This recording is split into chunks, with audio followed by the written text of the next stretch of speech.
Hi, welcome to Learning Spark. My name's Jenny. Today we're going to be talking about expressive language. Expressive language is the ability to use language to communicate. As you're evaluating your child's use of expressive language, please consider the following question. Does your child engage in storytelling by asking and answering questions about key details? Last time we talked a little bit about asking and answering questions. This time we're really defining that. Are they able to use storytelling and ask and answer questions about key details? Now, key details include several things. In kindergarten, we're looking mostly for the basics, which are character, setting, and problem. Now there's a lot more, there's solutions, there's emotions, there's a lot of other things that go into that. But as your child is entering kindergarten, if they can at least identify characters, settings, and problems, they're gonna be doing wonderfully. Those are the main key details that we're gonna really focus on. In order to develop this skill, I would recommend that you read your child a story that they like. Very important. Read a story that they like. And also I would recommend that you draw pictures to go along with that story. So these two kind of go together for me because I have an example from when I was teaching. So I was teaching and I had this student who was obsessed with penguins. She loved them. She thought they were the greatest thing in the entire world. She just really enjoyed penguins. She thought they were cute and cuddly and fun, and she wanted to learn everything she could about penguins. And so I jumped right on that and we did a whole penguin unit study to be able to dive into that interest. So we were reading the Magic Treehouse book about penguins. I think it's Adventure in the Arctic or something like that. I can't recall exactly, but we were reading that story, and what I would do with her is we would read a few pages or a chapter depending on the day, and then we would pause and we would draw what I would call a quick pick. Now, the deal with quick picks is they are not perfect. They are not perfect at all. They are just quick and they're just enough to give the story details. So we would read about Jack and Annie in their treehouse, and we would pause and we would draw Jack, we would draw Annie, we would draw a treehouse, and then if we could identify the problem, we would also include that somehow with pictures. Now this was really helpful for this student because she was excited about the book and she was excited about drawing. And so what that did is it helped her to be engaged as we were looking for those key details. It's a lot more fun to be like, yeah, the character is this, the setting is this, and the problem is this, when you get to express it in a fun way, instead of just saying, okay, Mrs. Jenny, this is this, that is that.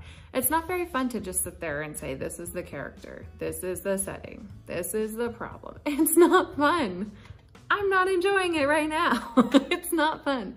So it's really important that you make it fun, make it interesting for your child. They're gonna have so much more fun if it's something they love and something they're excited about. So I would definitely encourage you to read something they like, something that they connect with, and draw a quick pick to be able to connect to the drawing or to the reading. I would use the Story Champs icons. Those icons were so helpful for my children because they had little, they were circular, they were called icons, and what they were is it would be your symbol for character, your symbol for setting, your symbol for problem. And so with that, I could just take that icon and lay it in front of the student and say, okay, tell me what that is. And they would say, that's the character icon. And the character in this story was Jack and Annie.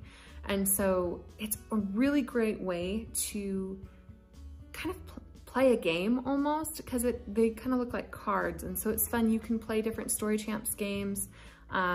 Sometimes I would have a small group of students and I would lay out the icons and say, okay, once you hear the character, grab the character icon, and the first person to grab it gets to tell us who it is. So there's definitely ways to make it fun. So I think that taking a look at that Story Champs icons is going to be very helpful for you. It's going to be very helpful for your child to be able to have something to identify as a character, to have a symbol in their mind as a character. It really helps that association just to remember those different key details. I just want to reiterate once again that using art is a great way for children to express themselves, especially when they're just beginning to develop their expressive language. Using art can sometimes be a great tool in trying to understand what your child is understanding. It makes it easier for them to express themselves because children often love to experiment with art. Now, as we've been talking about identifying key details, we've mostly been talking about identifying them in texts, in stories. I want to mention that identifying key details in make-believe scenarios is actually more valuable. I am such a believer in play-based learning, and I know that identifying them during play-based learning is going to be more effective for your child because it's more exciting for them. So here's what I mean by that. If you're playing in a situation and, you know, Dino, I use Dino a lot. We have lots of dinos at our house. Dino is, you know, saying hello to his friend the Barbie or something. Then you could pause and say, wait, what's that character's name? What's that character's name? Where are they at? Asking those questions can really help children recognize that you are seeing the character's name as important. You are seeing the place that they are, the setting is important to you. And noticing those features of play when you're playing, noticing those things is going to help your child put more weight on it. They're gonna believe that those things are more important if you continue to ask those questions and you are consistent about it. So again, the 3 key details that you should really focus on with your child getting ready for kindergarten is characters, setting, and problem. So those are the main 3. So if you are playing make-believe, see if your child can tell you who the characters are, where they are, and what the problem is. Because in make-believe scenarios, you're almost always going to see those 3.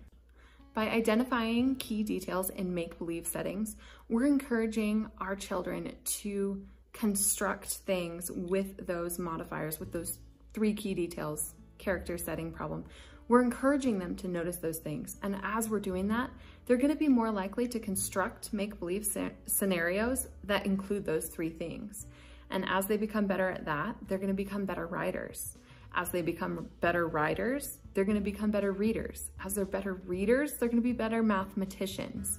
So all of this is really interconnected with them growing into the best learner they can be and knowing as much as their little brains would like to know. So it's really important that you practice identifying key details in make-believe scenarios. Now, why does all of this matter as we're preparing our children for kindergarten? That's because of speaking and listening kindergarten standard number 4. Number 4 says, describe familiar people, places, things, and events. And then, after you've described them all, provide additional details about them. So that's a big standard, describing all of those things. Also, there is speaking and listening kindergarten standard number 5, which talks about adding drawings or visual displays to the child's descriptions in order to provide additional details.